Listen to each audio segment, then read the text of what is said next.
This video will focus on hyperthyroidism. We'll look at some of the causes of hyperthyroidism, the basic types, and I'll focus specifically on Graves' disease, which is the most common form of hyperthyroidism in the United States. Look at the assessment and then the treatment options. So by definition, hyperthyroidism is an increased plasma level of thyroid hormones, specifically free T4 as well as free T3, with consequent high metabolism. And the most common cause would be primary hyperthyroidism, where the gland itself is putting out excess thyroid hormones. But there's a lot of other reasons. So secondary would be a pituitary problem, again, where it's hypersecreting TSH, or the hypothalamus hypersecreting TRH. That'd be a tertiary hyperthyroidism. Again, we refer to secondary, tertiary as central hyperthyroidism. And then another common cause would be taking too much thyroid hormone. And so that would be from overdosing or wrong prescription strengths, etc.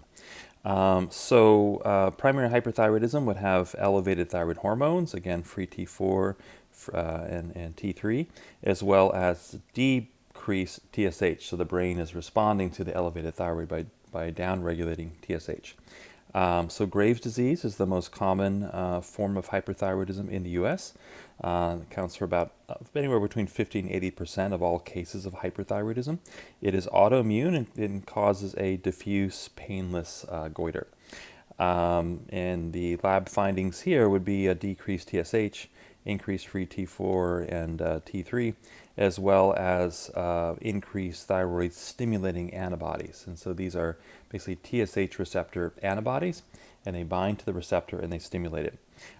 There's also increased uptake on the radioactive iodine scan. So I'll talk about that as an assessment tool, but Graves would demonstrate increased uptake of the radioactive tracer. A toxic thyroid adenoma would be a single nodule that is hypersecreting. We call that a hot nodule. And this would be often palpable,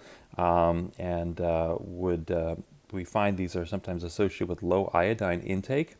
I'll talk about the treatment. It's a little difficult once they begin. Supplementing iodine could actually make things worse. So just because there's low iodine doesn't mean that we need to go out and start supplementing it in those patients. Most adenomas that are palpated are not hypersecreting, so they are what we call non-toxic or euthyroid adenomas. Those are going to be at higher risk of cancer, and so I'll talk about those in a separate video, but these would be the so-called hot or hypersecreting adenomas. The findings again would be decreased TSH, increased thyroid hormones. In this case, there are no autoantibodies, and there's again increased uptake on the scan, but it would all concentrate, and again I'll show you pictures, in the area where the adenoma is located. So this would be a single hot nodule. We can have multiple nodules, and we call that toxic multinodular goiter. This is more common in the elderly, again potentially associated with low iodine, and here we can palpate many nodules, and they are hypersecreting. Again, the majority of nodules are not hypersecreting, so this is not going to be as common. So again, low TSH, high thyroid hormones, no antibodies, and increased uptake, and we're going to see multiple hot nodules on the scan. Other causes of primary hyperthyroidism, inflammatory, so subacute thyroiditis. We've already seen this with hypothyroidism. This would result in a neck tenderness, painful thyroid, increased ESR, and it's usually self-limiting. So dequervents can go through hypo and or hyper phases, so I just include that here. Silent thyroiditis is painless. In this case, this happens generally in postpartum women, so this can sometimes be part of the postpartum thyroiditis, but again, this is usually self-limited. And so we'd see decreased TSH, increased thyroid hormones, no antibodies, decreased uptake on the scan. So in this case, the thyroid is hypersecreting, but it's not taking up more iodine. And so that we can differentiate the inflammatory thyroiditis from the others based on the scan. Others would be iodine-induced thyrotoxicosis. So that occurs in patients with nodular thyroid disease who have been exposed to iodine-containing contrast agents or drugs such as amiodarone, which contains iodine. That's related here to the Jod base down phenomena I discussed in a couple of videos back. And this is thyroid toxicosis in a patient with iodine deficiency, goiter, that's made iodine replete. So again, those patients with the low iodine, with the adenomas, if you suddenly give them iodine, they can become thyroid toxic. So again, no antibodies, and this would also have a decreased uptake on the radioactive iodine scan. And then I just put in here the causes of central hyperthyroidism, much less common, and this would be associated with, in the terms of the pituitary, increased TSH. It would have increased potentially TRH from the hypothalamus, but both would result in increased TSH and then increased thyroid hormones. A thyroid TSH secreting pituitary adenoma is going to be the most common of this class, and that's going to result again in the elevated thyroid hormones, no antibodies, and we generally see on imaging like MRI, we'd see a adenoma within the pituitary gland. So that's the primary and central or secondary, tertiary causes of hyperthyroidism. Much smaller list than we saw with hypothyroidism. So I'm going to focus here on Graves' disease. This is another chronic thyroiditis like we saw with Hashimoto's. It's also autoimmune, although in Hashimoto's we again think it's primarily a Th1 or Th17 type autoimmune illness. Here we think it might be Th2, which is more associated with the allergy type immunity. A clinical marker here is going to be increased thyroid stimulating antibodies, the TSIs. And unfortunately what happens is as the thyroid becomes progressively inflamed and scarred and so forth, about a quarter of these patients will also go on to develop hypothyroidism as the disease progresses, but typically a lot of the medical treatments also are aimed pretty much at inducing a hypothyroid state, and then the patient needs to take thyroid hormone replacement. So we'll talk about the different treatments here shortly. This is, again, the most common form of hyperthyroidism, Graves' disease, which is why I'm going to focus on it here. The clinical presentation is going to be basically any of the symptoms of hyperthyroidism, thyroid toxicosis, so irritability, anxiety, insomnia, tachycardia occurs in about 80% of patients, palpitations in about half. If there's a predisposition towards atrial fibrillation, that could be an issue. Poor heat tolerance, excess sweating, warm skin. The muscle weakness and fine tremor is often a very early sign, so up to 40% will present with a fine tremor at rest. But muscle weakness where, patient can't exercise, they can't really do their normal activities of daily living. Fatigue, very common, up to 70%. And then diarrhea, unintentional weight loss, another very common presentation. In more advanced hyperthyroidism, we might even see psychosis or mania. And then one of our big concerns with chronically elevated thyroid levels would be the osteopenia, osteoporosis. Over time, patients can develop the pretibial myxedema, which is a pretty characteristic sign of hyperthyroidism.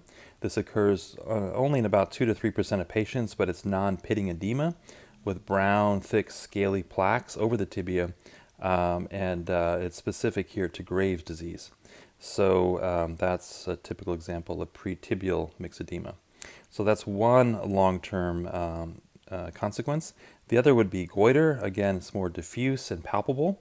Up to 70% of patients actually can experience a bruit, and that's again from compression of the thyroid arteries with the enlargement of the gland. So hoarseness also could result from the compression of the recurrent laryngeal nerve. And then there's exophthalmos, which we often associate with Graves' disease. So this is, again, only found in Graves and not other forms of hyperthyroidism. It has to do with the fact that the thyroid stimulating antibodies activate receptors. They bind to receptors on the back of the eyeball in the fat pads and so forth. That also is associated with lymphocytes infiltrating with subsequent fibrosis. And this is going to cause the tissue behind the orbits of the eyes to thicken, and that pushes the eyes out. This is also known as thyroid-associated ophthalmopathy, or TAO, and it occurs in about 25 to 80% of patients with Graves, so the statistics are very variable there. the eyes bulge forward, and the lids retract. And that's a problem because now the sclera becomes very dry, become irritated, it's more susceptible to injury and infection. So sometimes we have to actually tape the lid shut to prevent that from occurring. Again, caused by swelling of the tissues behind the eye, both the fat as well as hypertrophy of periorbital muscles. And it's specific for Graves' disease here. So the corneal dryness and injury, both on the sclera and the cornea, it can lead to visual changes, even blindness in severe cases. And so there's 6 different classes of categorization. So if you can look online, there's different tools we can use to sort of assess the different scales, but that's how we kind of stage the exophthalmos. If the progression follows what's called Rundel's curve, one of the first physicians to describe this. There's at first a rapid worsening to peak severity. So it sort of seems to progress very quickly in the early stages. Then it plateaus, doesn't seem to progress further, but it doesn't fully resolve. So that's a typical progression with exophthalmos. And so that is, again, another characteristic finding here of a large number of patients, up to 80%, with Graves' disease. Going back to the incidence, again, like the majority of autoimmune conditions, they're more common in females than males. Usually there's a gradual onset, begins typically around the ages of 40 to 60. I've seen other statistics suggesting more 30 to 50, but more midlife. Higher risk with underlying autoimmune disease, just like we saw with Hashimoto's. It was first described by the Irish surgeon Robert Graves back in the early 1800s. This is where we get the name. And we again think in terms of cause. There's underlying genetic factors coupled with overlying environmental factors. So in this case, genetics are a little bit less strongly correlated with Graves than we saw with Hashimoto's. About 15% have a close family relative here with the disorder. Again, often there's an underlying autoimmune condition, pernicious anemia, type 1 diabetes, celiac, etc. And then there's different environmental triggers. We've seen worsening with stress, tobacco use, infection, iodine exposure, postpartum states, etc. So these would all be potential causes of Graves. The pathophysiology, again, we think this is more of a Th2 predominant autoimmune response. T cells become sensitized to different thyroid antigens, and then the B cells are primed essentially to make anti-TSH receptor antibodies, and we call these thyroid stimulating immunoglobulin, TSIs. TSIs antagonize, they stimulate the TSH receptors. That causes the increased thyroid hormone secretion. It causes thyroid hyperplasia, and it also can interact with the antigens behind the eye, causing the exophthalmos. Like most autoimmune diseases, there's a decrease in regulatory T cells. Now, just like we saw in Hashimoto's, anti-TPO and anti-thyroid globulin antibodies could also be elevated, but they're not typically measured when we suspect Graves'. Typically, we focus on the TSIs. The complications here would be thyroid storm. We talked about that in the signs and symptoms of hypo and hyperthyroidism. So this would be a massive thyroid toxicosis, which is a medical emergency. Osteopenia, osteoporosis. And one thing I'll talk about we do here to follow this in especially older patients is to maybe do DEXA scans to check for their bone density. Cardiac arrhythmias, AFib is going to be the most common, goiter, exophthalmos, and then complications during pregnancy. So in pregnancy specifically, there's a high risk of developing for the mother thyroid storm, early labor, and preeclampsia. And then for the baby, fetal tachycardia, small gestational age, prematurity, and then different congenital malformations. So it can affect both mom and the baby. TSIs do cross the placenta. They're IgG antibodies, and they can actually cause fetal hyperthyroidism. They can interact with the TSH receptors in the fetus. Graves typically worsens in the postpartum period, in the first 3 months, and then starts to undergo sort of a remission after that. So here's the signs and symptoms of thyroid storm. Again, increased body temperature up to 104 is a pretty typical finding there. rapid heart rate, arrhythmia, all the digestive issues, potentially coma, and then possible death. The mortality rate 100 years ago before adequate treatment was 100% with thyroid storm. Now it's less than 20%.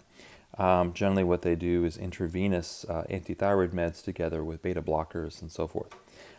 So this is sort of an overview of some of the basic things we need to know about Graves' disease.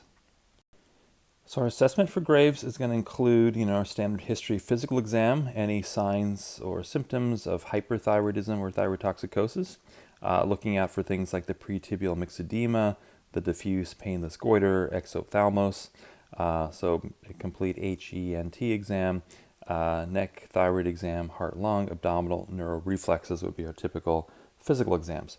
Our labs would include the standard, labs, CBC, CMP, lipids, and so forth.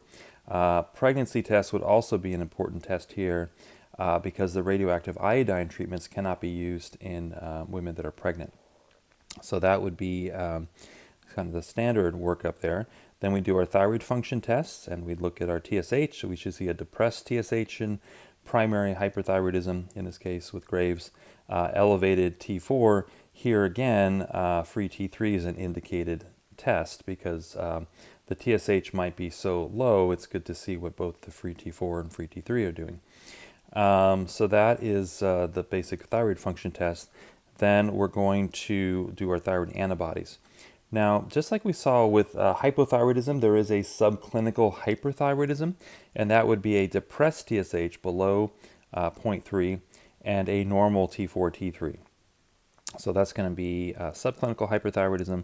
Thyroid antibodies, again, we're going to see increased thyroid stimulating immunoglobulins.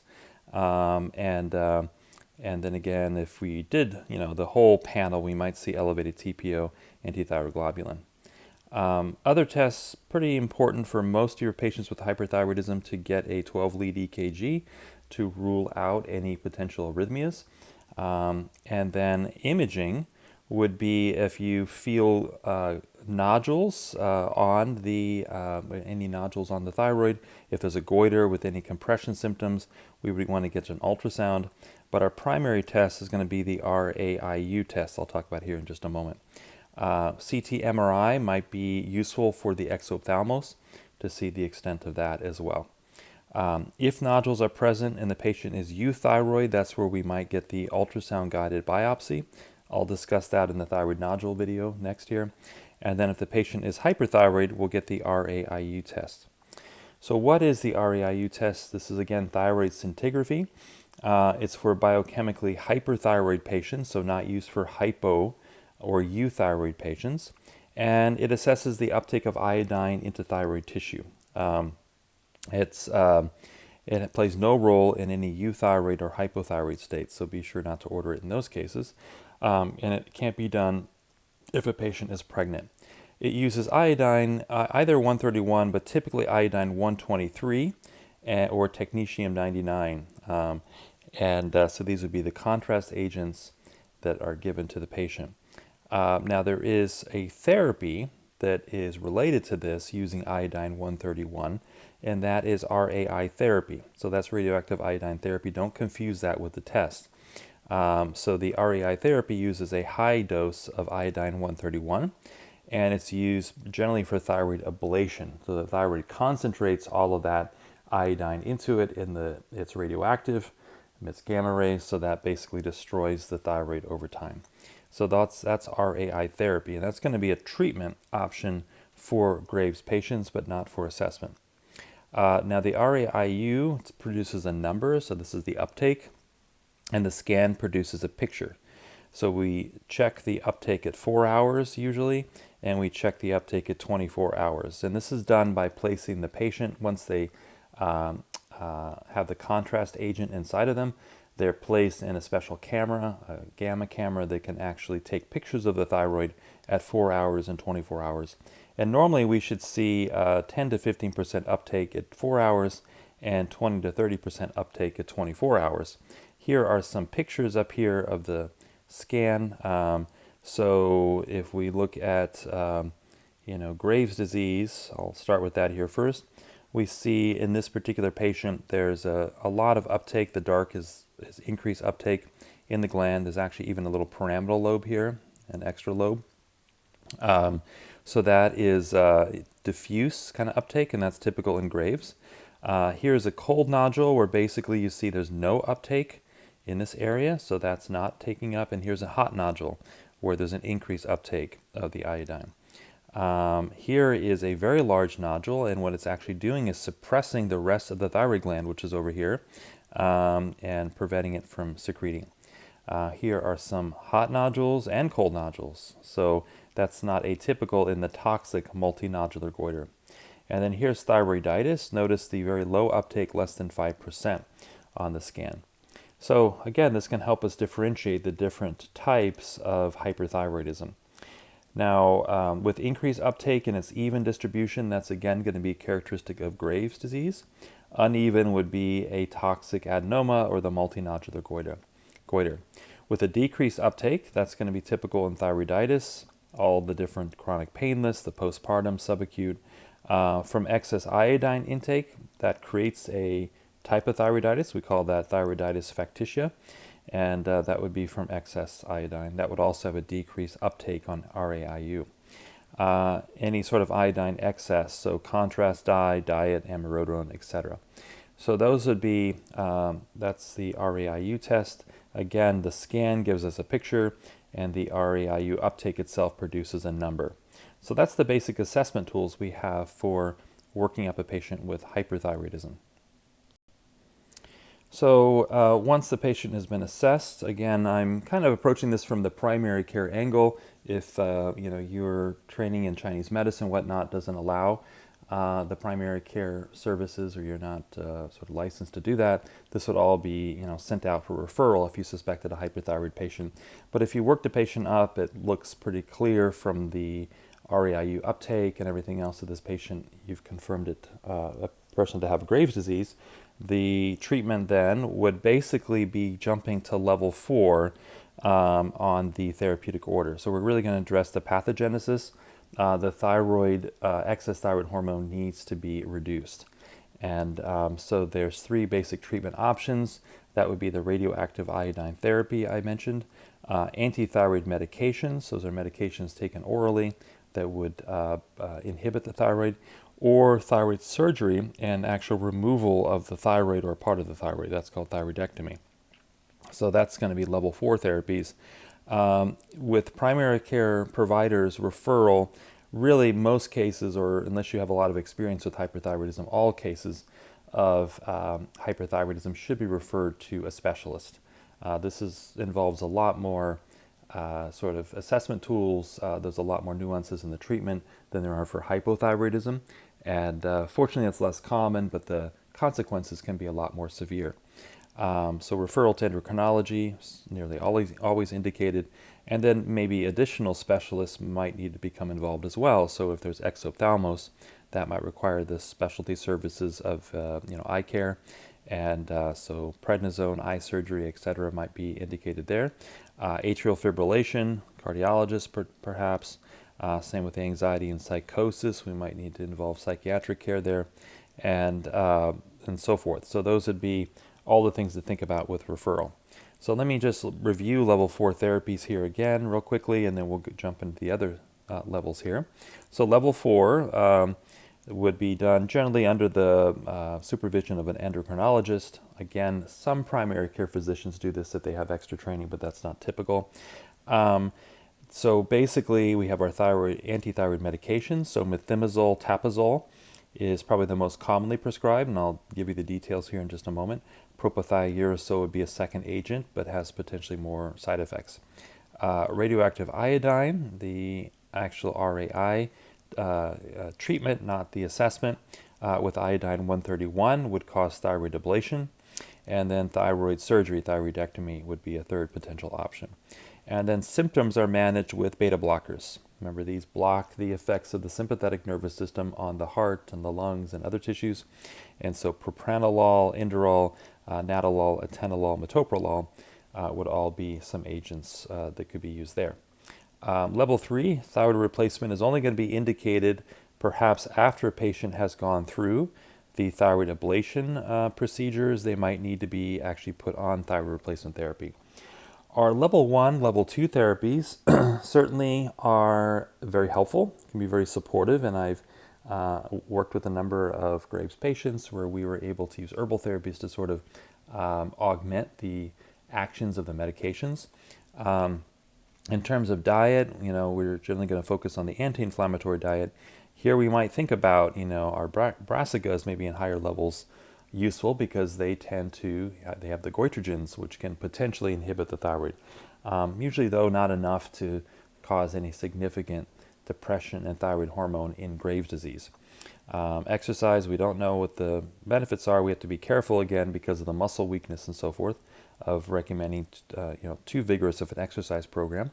All of our recommendations for sleep hygiene, etc., would apply, and then stress reduction and so forth. Level 2 therapies, again, we're going to be trying to address autoimmunity itself, the neuroendocrine system, and then organ functions with our micronutrients, herbal therapy, glandulars, and so forth.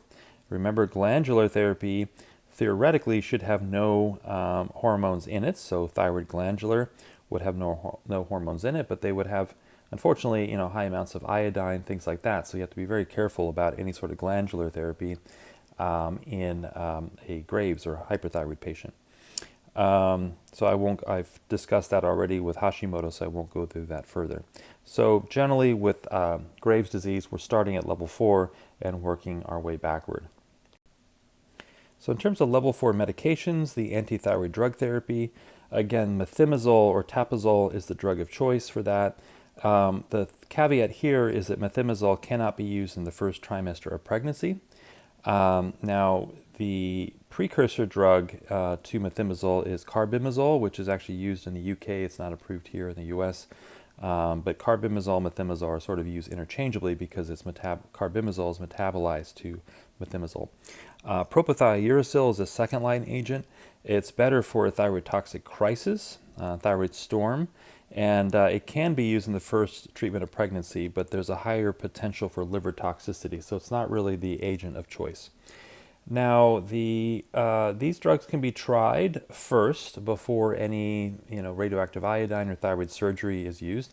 This is more commonly kind of used, what I've seen in European circles. European endocrinologists tend to prescribe the medications first. In the US, we tend to go more towards the thyroid ablative therapies more quickly.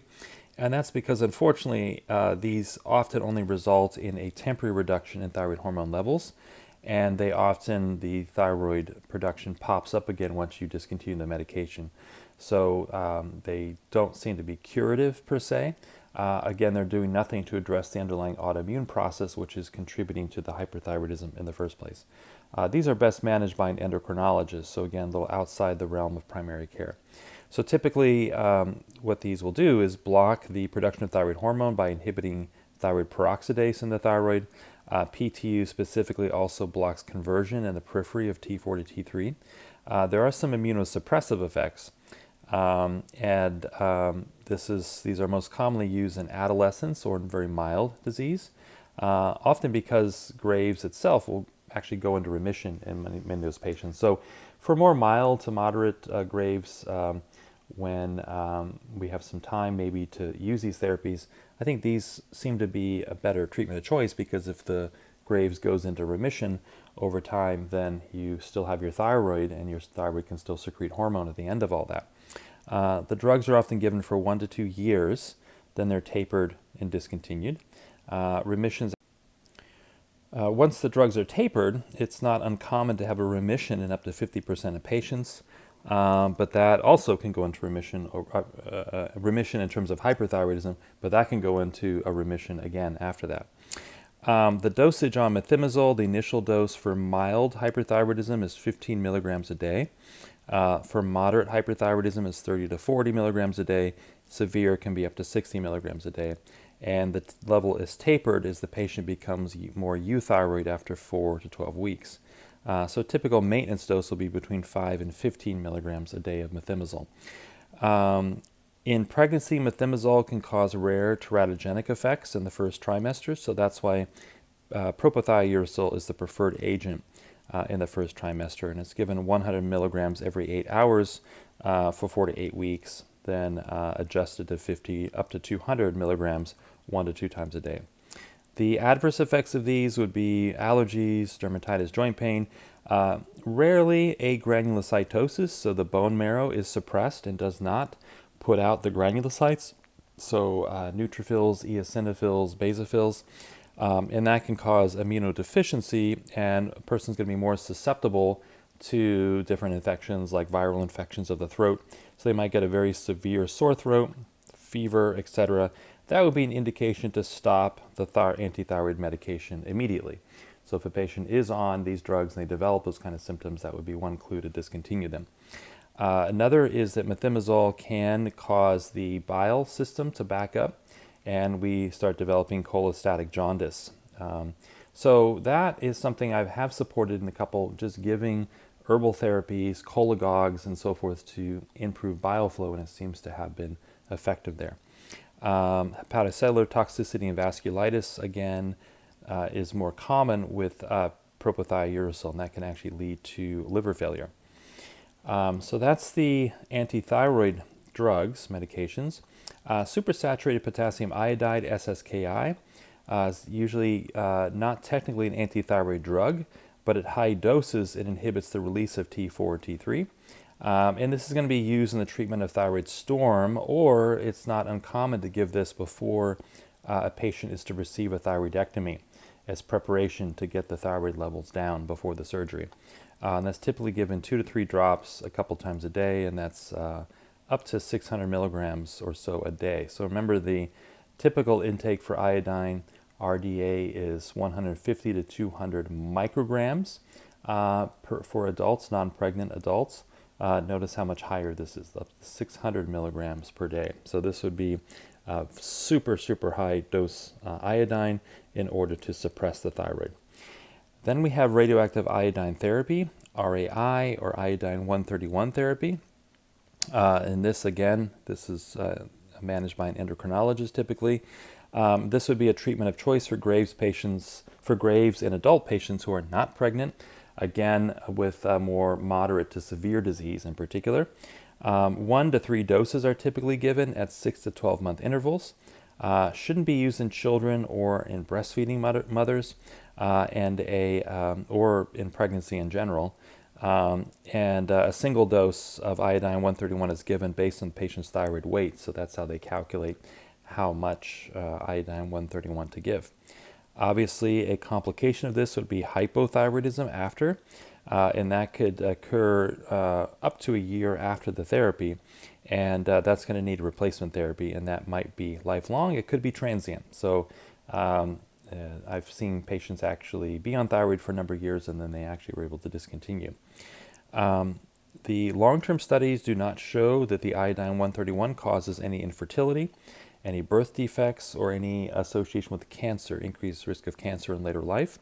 That said, Graves itself, because of the autoimmune process, those patients are at increased risk for breast and thyroid cancers. So that's iodine-131 therapy, much more quickly acting. Unfortunately, it has a more severe sort of long-term effect of suppressing the thyroid. But these, all of these would be typical kind of treatment recommendations given for Graves patients. For much more severe and advanced cases of Graves, surgery might be an option, and that would be a total or near total thyroidectomy with preservation of the parathyroid glands, importantly.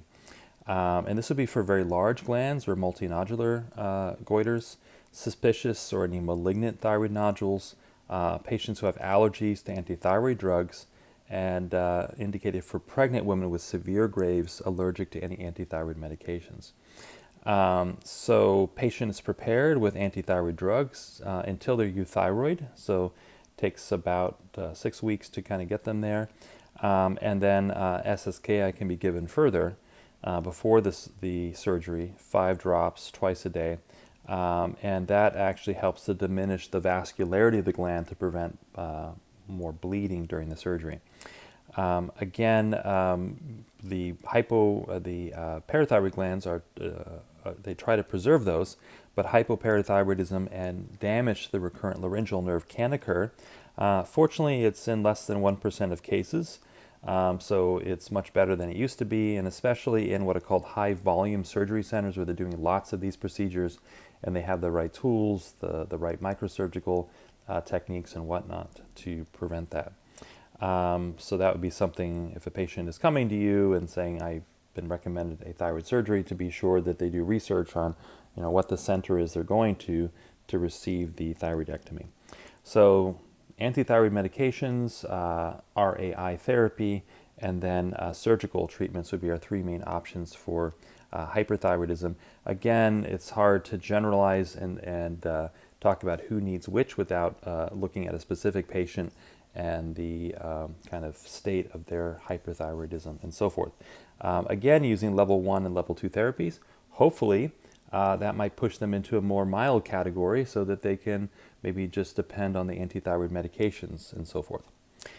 For symptom control, that's where beta blockers would be used, and more for the acute phase, for thyroid toxicosis. I'll talk about some of the potential herbal regimens, which I've actually found to be as helpful as some of the beta blockers. This would be addressing some of the symptoms like tachycardia, hypertension, AFib. And the most common one would be a very broad acting beta blocker, propranolol, so a non-selective beta blocker. And this would be given acutely up to 40 milligrams every 6 hours. And this one also can be given intravenously for thyroid storm. And then typically for long-term management would be the longer-acting beta blockers like the atenolol, metoprolol, and so forth. For thyroid storm, again, this is a medical emergency that typically is treated with beta blockers and high-dose methimazole or propylthiouracil. Hydrocortisone and prednisone can also be given to avert any potential adrenal crisis. So that's the overview of the level 4 therapies that are used for hyperthyroidism, but specifically Graves. And here's a little summary of the level 2 therapies. So nervines and thyroid relaxants are probably the most commonly given medications for Graves treatment. And that would include going down here to thyroid support and the neuroendocrine support. That would include herbs like lycopus, leonoris, motherwort, melissa, lemon balm, and lithospermum. Several of these, like the melissa and the leonoris, have been studied to have actual antithyroid properties. So the leonoris, for example, can downregulate TRH. Melissa itself can interfere with the production of thyroid hormone in the gland, and so it can reduce the levels. And I've often found combinations of these herbs together with other nervines like passion flower and skullcap and so forth can be extremely helpful for managing some of the symptoms of hyperthyroidism. Then we maybe want to look deeper at, for example, the HPA axis and the cortisol regulation. That's going to play a big role in autoimmunity, together with the pancreas and liver and their actions. For any chronic illness, looking at the adrenal DHEA and so forth, with potential stimulant adaptogens. Now remember that Graves, again, we think is more Th2. Well, interestingly, in this case, increasing DHEA will shift a person more into Th1 and away from Th2. So this could be a potential therapy there. And then remember that estrogen tends to inhibit thyroid. So phytoestrogens, copper, and so forth might be useful supporting agents as well. So that's some of the neuroendocrine supporting agents. In terms of micronutrients, we'd have to be very cautious with any iodine. With selenium, that's going to be, again, typically used for Hashimoto's, but the selenium could upregulate the glutathione in the thyroid and potentially protect it. And then there is some interesting literature on small doses of copper, either homeopathic or in the very small 500 micrograms up to 2 milligram dosage range at inhibiting thyroid activity. Vitamin D, essential fatty acids, I put question marks because you see those in the literature, but I have not seen any, or at least in the kind of anecdotal literature, but no research around those. And then thyroid glandulars would not be recommended because of the potential iodine, as I discussed earlier. The last area of support for a person with Graves' disease would be, I should mention cardiac support. So that would be cardiac supporting different therapies, but also bone support. And that would be all of your potential bone supportive nutrients together with the bone supportive vitamins. So that's something we're always looking at as well. So we have to be careful not just to focus on the thyroid, but all the other systems that hyperthyroid is going to affect. All right, so that wraps it up for hyperthyroidism with a focus on Graves' disease. And in the next and final video, we'll look at thyroid nodules and thyroid cancer.